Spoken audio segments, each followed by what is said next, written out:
Vamos, meus queridos, eu sou o professor Carlos Sbrobel e nessa aula de hoje eu vou falar de conjuntos e conjuntos numéricos. Então vem comigo. Quando a gente fala de conjunto, a gente está falando aí de um ente primitivo que tem elementos. Então, quando você fala de conjunto, você está falando de algo em que os elementos têm uma mesma característica. Quando nós falamos aí de elemento e conjunto, nós estamos falando da relação de pertinência, ao ezinho de elemento. Se um elemento pertence, ezinho. Se um elemento não pertence, ezinho cortado. Por exemplo, aqui nós temos um conjunto A, que tem os elementos A, B e C, né? Esse elemento A pertence ao conjunto A. Esse elemento B pertence ao conjunto B. Esse elemento C pertence ao conjunto A. E observe que, se eu pego aqui um elemento dele, não pertence ao conjunto A. Quando você trabalhar com conjunto e conjunto, você estará trabalhando com relação de estar contido. Está contido, o Czinho não está contido, o Czinho cortado. O contrário é contém, o Czinho contrário cortado é o nosso não contém. Como diferenciar conjunto de elemento? O conjunto estará entre chaves. Então, aqui ó, o subconjunto A está contido em A. Subconjunto que possui os elementos A e B está contido no conjunto A.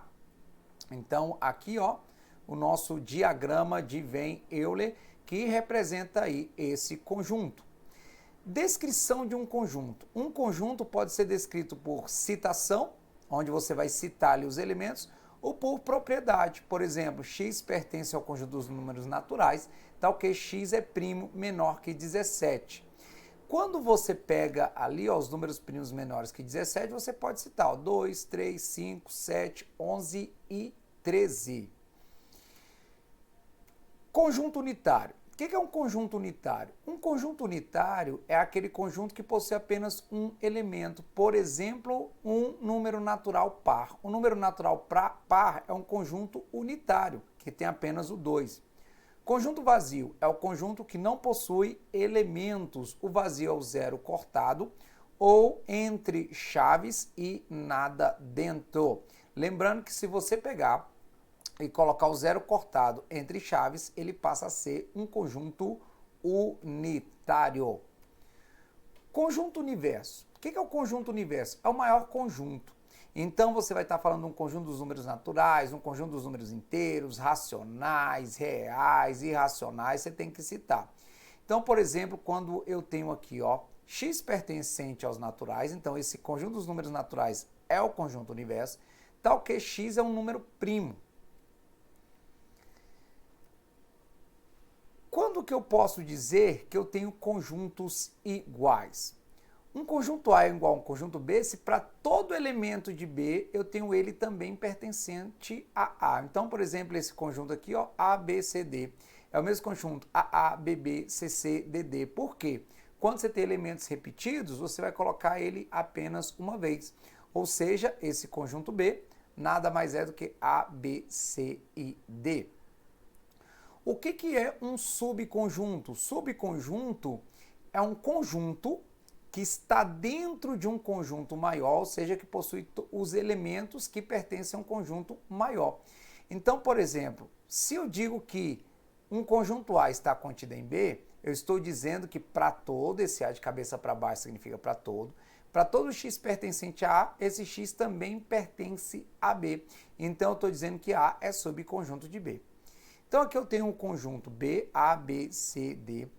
Olha só os subconjuntos aqui, um conjunto B', ó, vazio, A, B, C e D.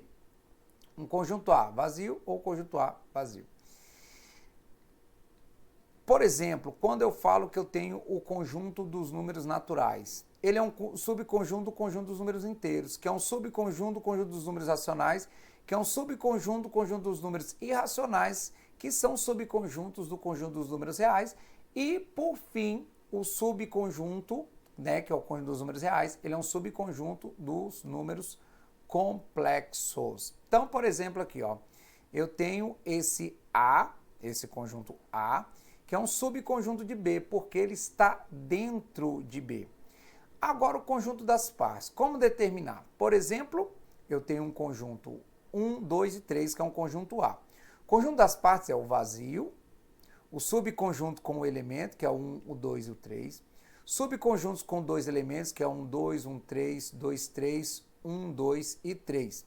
E observe que o número de subconjuntos aqui, ó, é 8, que é 2 ao cubo. Ou seja, o número de subconjuntos de um dado conjunto com n elementos é 2 elevado a n. Operações com conjuntos. Quais são as operações aí no campo dos conjuntos? Primeira operação, a união ou a reunião, que é o uzinho. Quando eu falo A união B, eu estou dizendo que você vai pegar todos os elementos de A e juntar com os elementos de B. Então aqui, por exemplo, eu estou pegando um conjunto A, 1, 2, 3, e vou juntar com um conjunto B, 3, 4, 5. Isso quer dizer que o A união B vai ter 1, 2, 3, 4 e 5. Vai ter aí 5 elementos. Aqui, elemento comum, representado aí no diagrama de Venn Euler, né? Aqui nesse segundo caso, eu estou dizendo que todos os elementos de A pertencem ao conjunto B. Então, nós temos um subconjunto aí, ou seja, essa união é o próprio conjunto B. Já aqui nesse terceiro caso, onde está escrito aqui que nós temos conjuntos disjuntos, quer dizer que não tem elementos comuns entre A e B. Se não tem elementos comuns entre A e B, a união B é você pegar o conjunto A mais o conjunto B. Uma outra operação aí entre conjuntos é a interseção.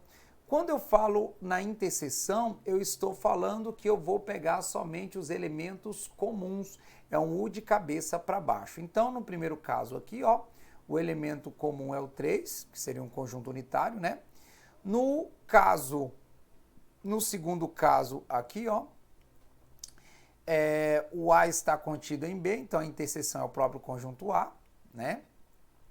E nesse terceiro caso, nós falamos que nós temos conjuntos disjuntos quando eles não têm elementos em comum, ou seja, não há uma interseção.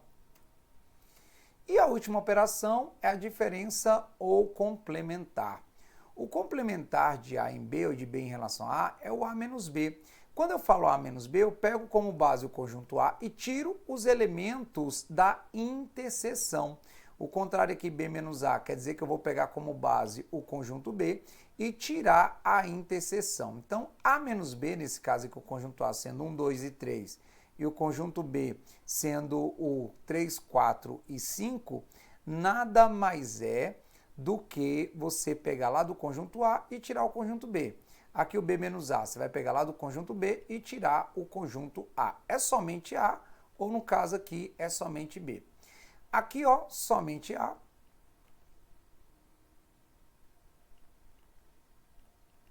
No caso aqui, ó, A menos B, sobra somente esse carinha aqui. Aqui, o A menos B é o próprio A, porque eles não têm elementos comuns. E o A menos B, nesse quarto caso aqui, seria um conjunto vazio. Alguns exemplos aí. Esses exemplos eu estou tirando daquela apostila maior, onde tem os sumários aí com os respectivos conteúdos e itens.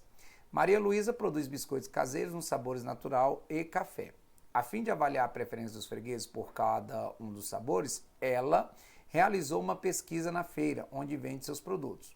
Dos 150 entrevistados, 110 disseram gostar do biscoito natural e 105 do de café. O número de pessoas que gostam dos dois tipos de biscoito. Então você vai analisar o seguinte, chama aí os que gostam somente do natural X, dos dois Y e somente do café C. Como você tem ali 150 entrevistados, observe aí que você tem um total de 215, quer dizer que 65 está passando. Esse 65 que está passando é exatamente a interseção, onde você pega ali, ó, o 110 é o x mais y, o 105 é o y mais z, e sabemos que x mais y mais z é igual a 150, né? E aí, ó, se você pegar lá em cima, né, x mais y, y mais z, quiser substituir, ó, x mais y é 110, quer dizer que z é 40. Y mais Z é 105, quer dizer que o X é 45, né? Então, aqui, ó, X mais Y é 110, então quer dizer que o Z é 40. Y mais Z é 105, quer dizer que o X é 45. 45 mais 40 é igual a 85, está faltando 65 para 150, alternativa correta, letra A. Uma de julgar os itens. Em uma cidade em que circulam os jornais Correio da Manhã, o Jornal da Tarde e Diário de Notícias, seus assinantes estão assim distribuídos, e ele dá a distribuição. Então, pegando aí, chamando de A, B e C, você vai começar ali pelas pessoas que assinam os 3 jornais, 3.000. E aí depois você vai para aqueles que assinam, né, de 2 em 2 horas. 1.500 pessoas assinam o Correio da Manhã e o Diário de Notícias e não assinam o Jornal da Tarde. Então, tá aqui 1.500. Então, esse aqui também já foi. 1.700 pessoas assinam o Jornal da Tarde e o Diário de Notícias. Então, 1.700 pessoas assinam o Jornal da Tarde e o Diário de Notícias. Como já tem aqui 300, então está faltando 1.400. Então, isso aqui também já foi. 2.000 pessoas assinam o Correio da Manhã e o Jornal da Tarde. Como já tem aqui 300, está faltando 1.700. E agora você vai para 5.500 pessoas assinam o Diário de Notícias. O Diário de Notícias, somando aqui, vai ficar faltando 2.300. 2.800 assinam apenas o Correio da Manhã. Então, está aqui apenas o Correio da Manhã. E 12.400 pessoas assinam pelo menos um desses jornais. Então, isso aqui como dá 12.400, o que vai ficar faltando ali, aquela soma deu 10.000, que vai ficar faltando 2.400. O número de elementos de A interseção C é igual a 1.700. A interseção C é 1.500 mais 300. Isso nos dá 1.800. É falso. A interseção, né? E aí ele explica o que significa aquela barra. Aquela barra, segundo o texto, ó, é o conjunto dos elementos de X que não estão em Y. Então, B interseção C que não estão em A. Então, B interseção C que não estão em A é o nosso 1.400. Ele disse que era 1.500, está errado. C, né, excluindo A união B. Então, C excluindo A união B é o 2.300, então está correto.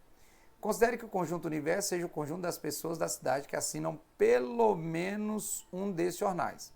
Nesse caso, se D for o complementar de A, então N de D é igual a 6.000.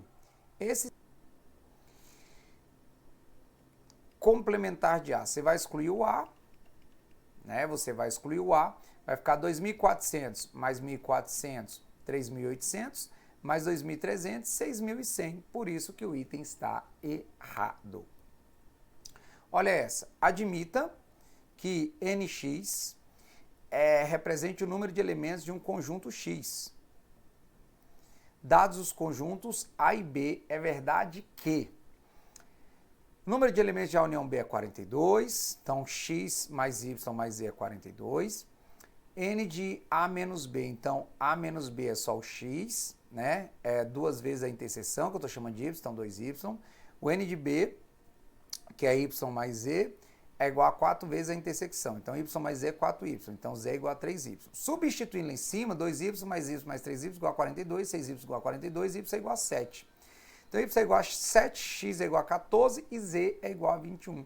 Então, o número de elementos de A é 14 mais 7. Então, observe que eu coloquei letrinhas aí para poder facilitar. E olha essa. Seja o conjunto universo U, né, com X pertencente a Z, tal que X é maior ou igual a 10, menor ou igual a 21 dos subconjuntos. A, X pertencente a U, tal que X é múltiplo de 2, com B, e o B, X pertencente a U, com X é múltiplo de 3. E o conjunto C, X pertencente a U, tal que X é múltiplo de 5. O conjunto resultante de A menos B intersecção C. O U é de 10 a 21. O A são os múltiplos de 2, 10, 12, 14, 16, 18 e 20. O B são os múltiplos de 3, 12, 15, 18 e 21. E o C, 10, 15 e 20. A menos B vai sobrar 10, 14, 16 e 20. Interseção ao C, que é 10, 15 e 20. Vai sobrar 10 e 20, alternativa B de bora passar. Vamos falar agora dos conjuntos numéricos, as principais coisas aí de conjuntos numéricos. Nós temos inicialmente o conjunto dos números naturais, que são os números que nós usamos para contar 0, 1, 2, 3, 4 e assim vai. Quando aparece um asterisco, aí, o carrapicho, quer dizer que você vai excluir o zero, né? 1, 2, 3 e assim vai. Observe que o conjunto dos números naturais ele é formado de números pares e números ímpares, tá? Só que perceberam que o conjunto dos números naturais não era o suficiente para você descrever os números. Surgiu a necessidade de você representar números negativos. Então, por isso, surgiu o conjunto dos números inteiros, onde à esquerda do zero você tem os números negativos, à direita do zero você tem os números positivos. O Z asterisco você exclui o zero. O Z mais quer dizer que você está com os números inteiros não negativos, então é o conjunto dos números naturais. E o Z menos quer dizer que você está com os números inteiros não positivos, então observe que inclui o zero. A melhor representação aí dos números inteiros é na reta, onde você coloca o zero, à direita os números positivos, à esquerda os números negativos. E aí surge o número simétrico ou oposto para adição. O oposto do zero, do 1 é o menos 1, o oposto do 2 é o menos 2, o oposto do 3 é o menos 3. O que significa oposto ou simétrico? Que estão à mesma distância do zero, ou que a soma desses dois, o número com seu simétrico, é igual a zero. Quando você soma dois números inteiros, dá inteiro. Quando você subtrai, também dá inteiro. Quando você multiplica, também dá inteiro. E quando você divide, nem sempre dá inteiro. Então surgiu a necessidade do conjunto dos números racionais. O que é um número racional? É um número que pode ser escrito como a divisão de dois números inteiros. Lembrando que você tem numerador e denominador, onde esse denominador tem que ser diferente de zero. 11º mandamento, não dividirás por zero. Então, A dividido por B, onde o A ele é um número inteiro e o B também é um número inteiro, só que o B ele é um número inteiro diferente de zero. Quando que dois números racionais serão inteiros? Iguais. Quando, né, você tiver uma igualdade ali entre os numeradores e entre os denominadores ou uma proporcionalidade. Para eu somar ou subtrair números racionais, eu tenho que observar o denominador. Se eu tiver com denominadores iguais, conservo o denominador e somo numeradores. Se eu não tiver, eu tenho que tirar o MMC. Como que eu multiplico? Multiplico numerador com numerador, denominador com denominador. Como que eu divido? Conservo a primeira e multiplico pelo inverso da segunda ou do denominador. O que é o inverso? O inverso é você trocar numerador com denominador. É o simétrico dele em relação à multiplicação. Representação decimal. Você pode representar um número fracionário em um número decimal. Então, 0,3, 3 sobre 10. 4 é 40 sobre 10, ou 4 dividido por 1, e assim vai. Ou você pode estar representando pelo decimal infinito e periódico, que é conhecido como dízima periódica.